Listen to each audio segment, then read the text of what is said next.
La première mandature de l'Assemblée consulaire de la Chambre des métiers de l'artisanat sera bientôt mise en place.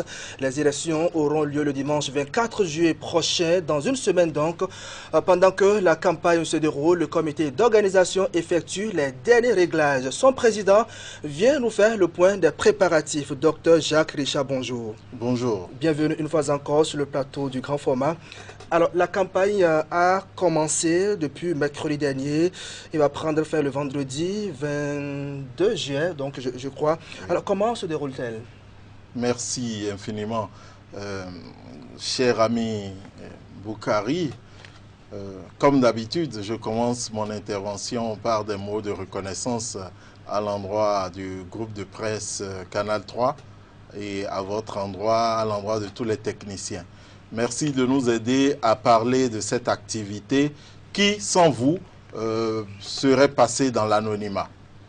Je voudrais dire que nous avons effectivement lancé la campagne électorale qui a commencé depuis le 13 juillet et qui va s'achever le vendredi 22 juillet à minuit. Et je reviens ce matin d'un périple à l'intérieur du pays pour voir comment se déroule la campagne. J'ai une pensée pour mes collègues commissaires qui sont encore en route et qui sont en train de rentrer là, de mission. C'est pour vous que je me suis dépêché de venir ce matin. Nous avons pu observer que la campagne se déroulait globalement dans les meilleures conditions, dans de bonnes conditions. C'est vrai que nous ne sommes pas dupes, hein. En général, les périodes de campagne électorale s'intensifient vers les derniers jours. Et donc, pour l'instant, bon, les choses se déroulent globalement très bien, sauf quelques petits dérapages, bien évidemment. Oui, il y a quelques petits dérapages. Il faut dire que des incidents nous sont signalés ça et là, sans qu'aucun incident ne fasse l'objet d'une dénonciation formelle. Il faut rappeler que le comité ne se saisit que des dénonciations formelles, sauf vraiment cas graves ou cas vraiment qui suscitent l'intérêt de tous.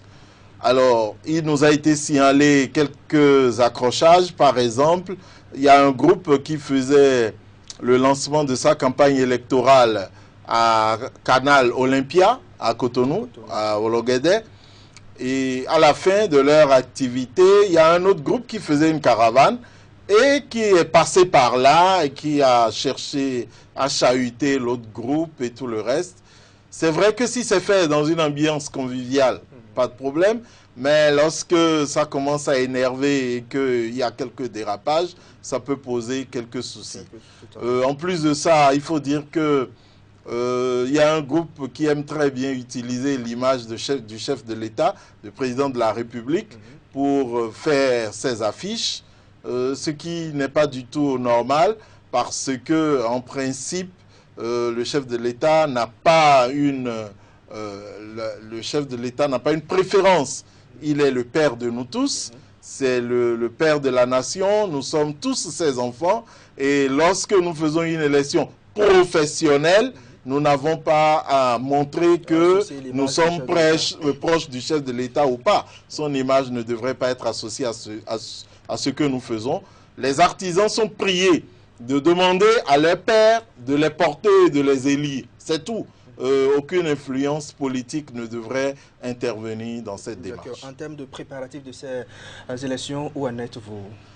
Alors, merci. Nous sommes dans le dernier tournant. Alors, pendant que les artisans sont sur le terrain en train de faire la campagne électorale, à la Sénat, ça bouillonne. Si vous faites un tour à la Sénat, vous allez voir plein de groupes, de sacs. Et la cour de la Sénat est utilisée pour faire ce que nous appelons le colisage. Le colisage consiste à préparer le matériel de vote, les fiches de dépouillement, les bulletins uniques, tous les documents nécessaires pour faire le vote. On les rassemble arrondissement par arrondissement en tenant compte du nombre d'électeurs qui se trouvent dans chaque arrondissement. Et donc nous sommes à cette phase de colisage qui va s'achever certainement demain avec le dernier élément qui entre en ligne de compte, qui est la liste d'émargement. Il faut que nous ayons la liste d'émargement au niveau de chaque arrondissement pour que ce colisage soit achevé. Et l'encre indélébile, le cachet à voter, les fiches de dépouillement, le nombre de bulletins uniques et tout le reste, ça entre en ligne de compte pour le colisage. Et donc le colisage est en cours, il va s'achever demain. Et si vous me demandez ce qu'il nous reste à faire... D'abord, la formation des agents électoraux est-elle déjà faite? Non, la formation des agents électoraux n'est pas encore faite. Voilà, ça fait partie de ce qu'il nous reste à faire.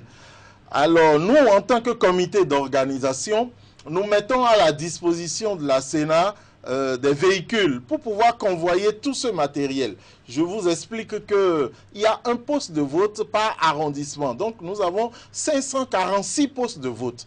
Nous devons convoyer tout le matériel de Cotonou jusque dans chaque arrondissement. Et au-delà, nous devons attendre et ramener les résultats du vote de chaque arrondissement à Cotonou. C'est vrai que nous n'avons pas les moyens pour les élections politiques parce que, comparaison n'est pas raison, pour les élections politiques, la Sénat utilise quand même 546 coordonnateurs d'arrondissement qui ont chacun un véhicule que la Sénat fait louer et met à la disposition de chaque coordonnateur d'arrondissement. Alors, nous n'avons pas cette ampleur-là.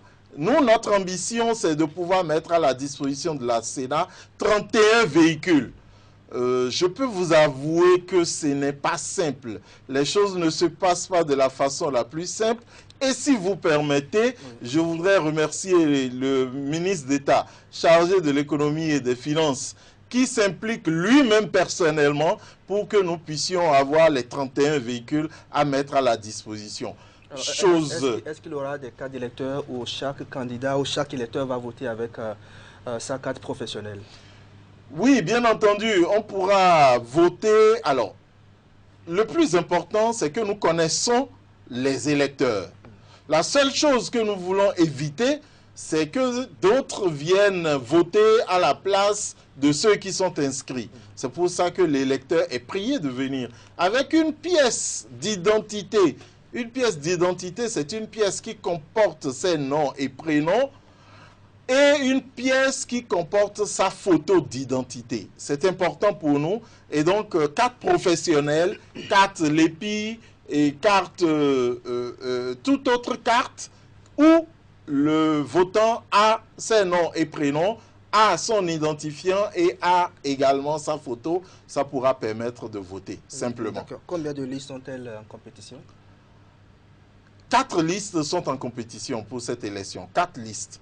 Et la formation des agents électoraux se fera par ce déploiement-là, lorsque nous aurons eu les 31 véhicules et que nous les aurons mis à la disposition de la Sénat. La Sénat va déployer ses équipes qui iront former les agents électoraux sur le terrain et ces équipes se veilleront au bon déroulement du scrutin. Alors, entre-temps, il y avait quelques malcompréhensions autour de la liste électorale.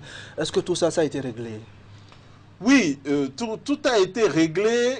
Alors, pour dire vrai, les questions liées à une élection ne sont jamais définitivement réglées. Mais puisque les problèmes sont enfermés dans des délais, lorsque nous avons dépassé les délais, nous continuons le chemin. Et s'il y a d'autres problèmes, les artisans pourront toujours les poser. Mais à notre niveau, tous les problèmes qui ont été posés à ce jour ont été réglés et les artisans sont confiants. Ils peuvent aller voter tranquillement le dimanche prochain et les bureaux de vote seront à leur portée. Alors, après l'élection, quelle va être la suite du programme du comité d'organisation? Après l'élection, le 24 juillet, nous allons nous atteler à donner les résultats le plus tôt que possible. Nous allons donner les résultats le plus tôt que possible. Lorsque nous avons donné les résultats, c'est que nous, notre comité est officiellement dessaisi de la question. Nous transmettons les résultats au gouvernement à travers le ministre des Petites et Moyennes Entreprises. Et c'est le gouvernement qui se charge d'installer la Chambre. Entre-temps, nous faisons le bilan, nous faisons le rapport et nous déposons le rapport au niveau du gouvernement qui nous a mandatés pour l'organisation de cette élection. Okay, on va finir avec votre message à l'endroit des candidats et les électeurs. Ils sont en ce moment en campagne. Nous voulons inviter les candidats à savoir raison garder et pour que la campagne électorale se déroule dans de bonnes conditions, mais surtout dans des conditions de respect mutuel. Que les artisans se respectent mutuellement parce que la phase de l'élection va passer. Nous allons nous retrouver entre artisans et nous allons être obligés de travailler encore ensemble. Faisons les choses de la plus belle des manières et que tous les artisans sortent dimanche prochain pour aller désigner leurs représentants. Merci à vous, Dr Jacques Richard Kodjo, président du comité d'organisation des élections des membres de la première mandature de l'Assemblée consulaire de la Chambre des métiers de l'artisanat du Bénin. On rappelle que les élections sont prévues pour le dimanche 24 juillet prochain à partir de 7h. De 7h à 17h. D'accord, bonne journée à vous. Merci.